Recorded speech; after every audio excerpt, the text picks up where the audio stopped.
Hi friends, welcome to Suhi Spice Kitchen. இந்த வீடியோவில் என்ன ரெசிபி பார்க்க போகிறோன்னா பலாப்பழம் வச்சு எப்படி ஒரு பாயாசம் ரெடி பண்ணலான்னு பார்ப்போம். இது ரொம்ப டேஸ்ட்டாக ஈஸியாக நம்ம செஞ்சிடலாம். தமிழ் புத்தாண்டிற்கு நீங்கள் வந்து பலாப்பழம் வச்சு இந்த பாயாசத்தை செய்யுங்க. ரொம்ப டேஸ்ட்டாக இருக்கும். வாங்க இதை எப்படி செய்யலான்னு பார்ப்போம். முதல்ல நான் ஒரு 30 பலாப்பழம் எடுத்துருக்கிறேன். சீட்ஸ் எல்லாம் ரிமூவ் பண்ணிவிட்டு சின்ன பீஸாக நம்ம கட் பண்ணிடலாம். அதுக்கு முன்னாடி ஒரு 1/2 கப் ஜவ்வரிசி எடுத்துருக்கிறேன். அது கூட ஒரு 2 கிளாஸ் தண்ணி விட்டுருக்கிறேன். தண்ணி விட்டுட்டு இந்த மாதிரி கண்ணாடி பதம் வர்றது வரைக்கும் நம்ம நல்லா வேக வச்சு எடுத்துக்கலாம்.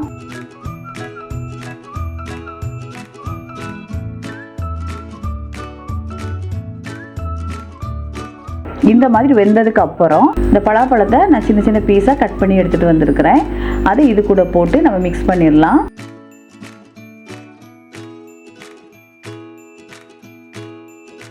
நீங்கள் வந்து மிக்ஸியில் அரைச்சி கூட நீங்கள் சேர்த்துக்கலாம். அதுவும் நல்லா தான் இருக்கும். நான் வந்து சின்ன பீஸாக கட் பண்ணி வச்சுருக்கிறேன். சின்ன பீஸாக கட் பண்ணி போடும்போது நம்ம சாப்பிடும்போது ரொம்ப டேஸ்ட்டாக இருக்கும். அதனால தான் நீங்கள் வந்து அரைச்சி கூட போட்டுக்கோங்க. அது வேகிற நேரத்தில் நான் இன்னொரு ஸ்டவ்வில் ஒரு 250 கிராம் வெல்லம் எடுத்துருக்கிறேன். அதாவது 1/4 கிலோ வெல்லம் எடுத்துருக்கிறேன்.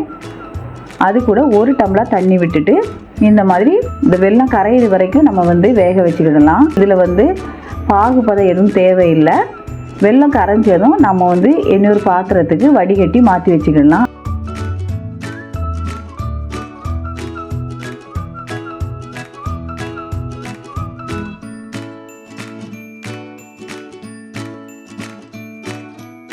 இப்போ பலாப்பழம் இந்த மாதிரி நல்லா வெந்ததுக்கு அப்புறம் நான் சின்ன பாத்திரம் எடுத்துருக்கனால நான் இன்னொரு பெரிய பாத்திரத்துக்கு நான் வந்து பலாப்பழத்தை மாற்றிட்டேன்.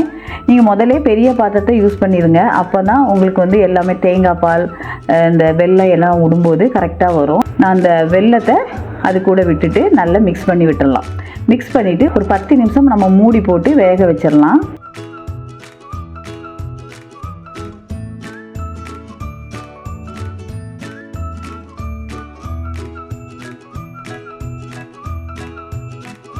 இந்த மாதிரி நல்லா வெந்ததுக்கு அப்புறம் நான் ஒரு 1/2 முறி தேங்காய் எடுத்துருக்கிறேன். அதை வந்து 1ஆம் பால் 2ஆம் பால் எடுத்து வச்சுருக்கிறேன். 1ஆம் பால் வந்து நல்லா திக்காக இருக்கும். 2ஆம் பால் வந்து கொஞ்சம் தண்ணி விட்டு நம்ம அரைச்சி வடிகட்டி வச்சுக்கலாம். இப்போ நான் ஒரு மிக்சியில் தேங்காவை போட்டு நல்லா அரைச்சி அதை வடிகட்டி 1ஆம் பால் 2ஆம் பால்னு எடுத்துகிட்டு வந்திருக்கிறேன். இப்போது நம்ம வந்து 1ஆம் பாலை விட்டுட்டு ஒரு 6-7 நிமிஷம் நம்ம வேக வச்சுக்கலாம்.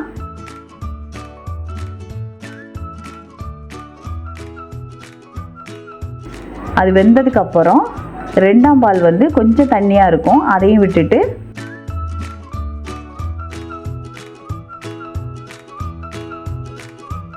ஒரு 4-5 ஏலக்காய் எடுத்து வச்சுக்கோங்க. இப்போ ஏலக்காய் பொடி பண்ணி வச்சுருக்கேன். அதையும் போட்டுட்டு ஒரு 2 நிமிஷத்துக்கு நம்ம வேக வச்சு எடுத்துக்கிடலாம். பாயாசம் ரெடி. வேற ஒரு தாளிப்பு கரண்டி வச்சுக்கிடலாம். தாளிப்பு கரண்டி வச்சுட்டு நான் அதில் 1 ஸ்பூன் நெய் விட்டுருக்கிறேன். நெய் காஞ்சதும் கொஞ்சம் முந்திரி, திராட்சை, தேங்காய் இவ்வளவும் வச்சுருக்கிறேன். முதல்ல முந்திரி போட்டு நல்லா வறுத்து பாயாசத்தில் விட்டுடலாம்.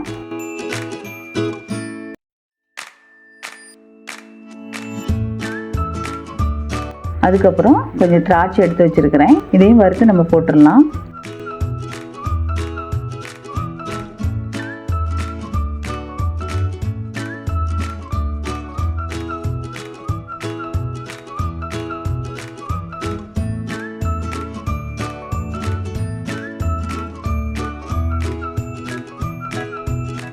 போட்டுட்டு கொஞ்சம் தேங்காய் எடுத்து வச்சுருக்கிறேன். அந்த தேங்காவையும் நம்ம வந்து இந்த நெய்யில் போட்டு வறுத்து போட்டோன்னா நம்ம பாயாசம் சாப்பிடும்போது தேங்காய் வந்து ரொம்ப டேஸ்ட்டாக இருக்கும். அதனால நான் தேங்காயும் போட்டிருக்கிறேன். தேங்காயும் போட்டுட்டு அதையும் வறுத்து நம்ம பாயாசத்து கூட போட்டுட்டு நல்லா மிக்ஸ் பண்ணி வச்சிடலாம். அவ்வளோதான், பலாப்பழ பாயாசம் ரெடி. ரொம்ப டேஸ்ட்டாக இருக்கும். இது உங்கள் வீட்டில் கண்டிப்பாக நீங்கள் ட்ரை பண்ணி பாருங்கள். இந்த வீடியோ உங்களுக்கு பிடிச்சிருந்ததுன்னா லைக் பண்ணுங்கள், ஷேர் பண்ணுங்கள், கமெண்ட் பண்ணுங்கள், சப்ஸ்கிரைப் பண்ணுங்கள். தேங்க்யூ.